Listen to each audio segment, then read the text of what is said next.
Salut les brumeux. Faire un petit réglage vite fait, voilà. Voilà, petit retour vidéo, une vidéo aussi qui s'adresse aux débutants. Très important, vraiment très important, regardez-la jusqu'au bout si vous voulez passer au méca et que vous savez pas trop quoi, regardez cette vidéo là, vraiment.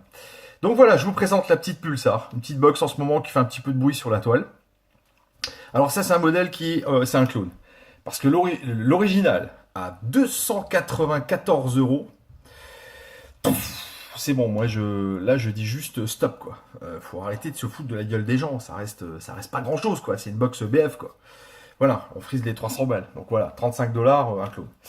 Mais attention, attention, je vais pas relancer un débat, clone, original, ça fait des mois, des années que je vois ça.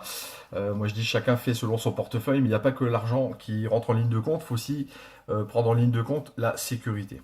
Donc voilà, sur cette clone-là, j'ai ouvert la boîte, qui est beaucoup moins jolie que l'original, bien évidemment. La box est relativement belle au premier abord. Hop, voilà, c'est du Delrin, c'est propre. Il y a une petite gravure Pulsar dedans, la couleur est sympa. Le reste, c'est tout en aluminium. Voilà, ça vraiment, ça respire la confiance. Je mets mon flave dessus. Je fais mon petit montage. En l'occurrence, j'ai fait un montage SS Axe 3 SS 316 L 24 gauge. J'ai fait 5 tours, expiré espacé. Voilà, je suis à 0,22 ohm. Voilà, je descends jamais en dessous les 0,2 en VAP méca. 0,2 c'est bien, en dessous ça commence vraiment à être un peu dangereux pour les accus. Les accus, toujours utilisés VTC4, VTC5, LG, Listman, bref, des accus qui sont capables d'encaisser des taux de décharge relativement importants. N'achetez pas de chinoiserie à 4 balles, ça sert à rien du tout, vous allez avoir que des problèmes avec, et puis ça, il n'y aura pas de pêche, voilà, parce que ces accus-là, pas chers, ont pas de pêche quand on appuie, voilà, clairement. Voilà, ensuite, sur la Pulsar, j'ai fait mon montage, donc je reviens là-dessus, je visse mon dripper dessus, et le switch, putain, presque je pense au switch qui se met en route. Donc presque limite over tactile, quoi, le switch. Là, tout de suite, moi, j'ai une ampoule qui s'allume, je me dis, oula, ça c'est quand même quelque chose de pas normal. Effectivement, j'ai démonté la box, à savoir que cette box-là, elle est entièrement démontable, mais on peut vraiment tout démonter. Et ça, c'est plutôt pas mal. Euh, et là, je m'aperçois que dedans, il y a des choses à régler et que c'est très très mal fini au niveau des contacts. Donc voilà, j'ai dû carrément meuler 1 mm. Parce que le bouton ici, là, il y a une espèce de lamelle qui vient du pin en escalier. J'ai dû carrément meuler la lamelle parce qu'elle restait accrochée ici sur le bord. Donc c'est bien, vous appuyez, ça reste accroché, ça continue à faire fire, quoi. Donc on dévisse tout simplement le dripper. Un débutant, il sait pas quoi faire, il est en panique, il la jette où il se fait sauter la gueule, donc c'était hyper dangereux. Donc voilà, j'ai dû meuler cette partie-là, plier des petites lamelles, rajouter une petite rondelle parce que j'arrivais pas à toucher, parce que j'ai un isolateur un petit peu épais sur les accus. Voilà, il a fallu vraiment travailler, j'ai dû monter, démonter au moins 5 ou 6 fois, à replier, à remettre tout pour que ça ne raccroche pas. Et que j'ai un vrai fire, quoi. Ça veut dire que j'ai quelque chose où vraiment il faut que j'appuie pour que ça marche. Et pas un machin que j'effleure et que ça se met déjà en route. Là déjà, moi tout de suite ça a été voilà, c'est pas il y a quelque chose de pas normal. Il faut un appui, un contact franc. Voilà, si on n'appuie pas franchement, voilà, c'est sécurisant quoi. Éviter les arcs électriques aussi, super important. Les arcs électriques, ça crée de la chauffe, ça peut même faire des points de soudure et quand c'est soudé, elle continue à donner et ça c'est pas bon. Votre accu dedans va pas aimer. Surtout que pour enlever l'accu ici derrière, il faut une espèce de clé en forme de patte d'ours. Si vous l'avez pas sur vous, vous êtes baisé tout simplement quoi. Donc voilà, ça c'est les petits points négatifs. Donc attention avec ces box clones, elles sont belles. Quand on les déballe, c'est super bien fini, le toucher agréable. Mais dedans, quand on ouvre, souvent de fois, on a des surprises. Pareil avec le pas de vis ici, de cette fameuse patte d'ours. C'est un pas de vis qui est hyper fin en aluminium. Si vous avez le malheur de le mettre un tout petit peu en billet et que vous essayez de visser, vous flinguez votre pas de vis. Donc là, pareil, j'ai tout de suite compris quand j'ai ouvert, j'ai vu la taille du pas de vis, je suis oula. Donc j'ai mis une petite goutte d'huile, tout simplement. Si vous n'avez pas d'huile, vous pouvez prendre un petit peu de VG, une petite goutte de VG. Ça va très très bien aussi. Moi je dévisse toujours, je me mets bien droit, je dévisse, et quand j'entends le tac du filetage, là je commence à visser, mais doucement quoi, histoire que ça accroche bien. Et une fois que c'est accroché, après je visse, je serre, pas comme un bourrin. En plus, c'est un côté un peu con, il faut cette espèce d'outil là pour arriver sur l'empreinte. Et puis on a une très mauvaise prise en main. Moi j'ai dû à un moment donné même prendre une pince, j'arrivais pas.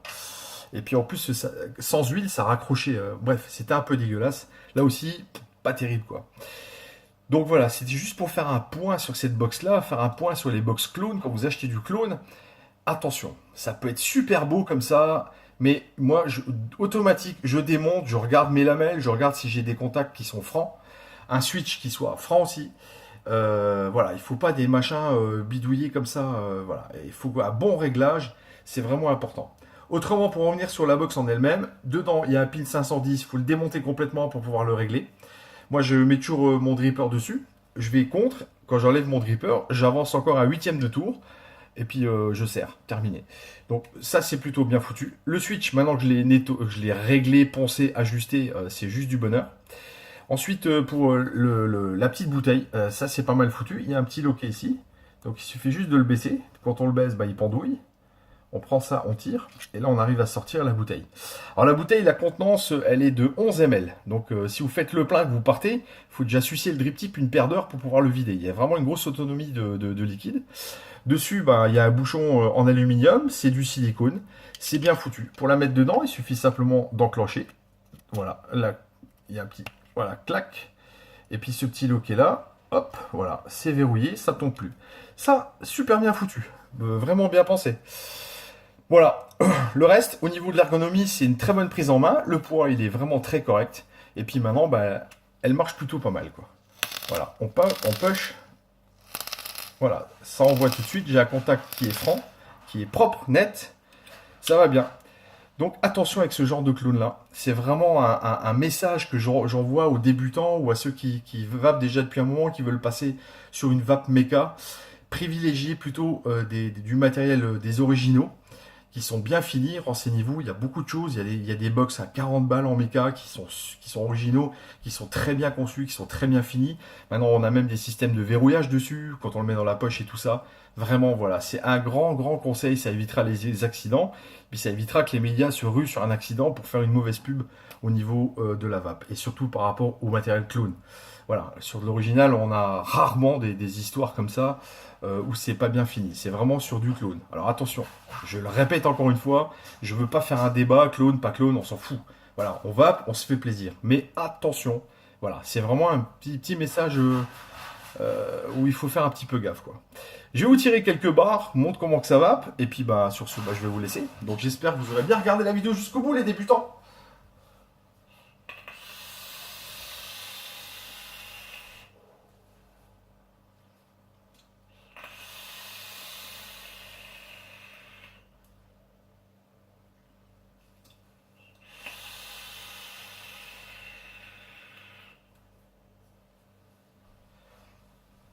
Là, j'ai une bonne vape.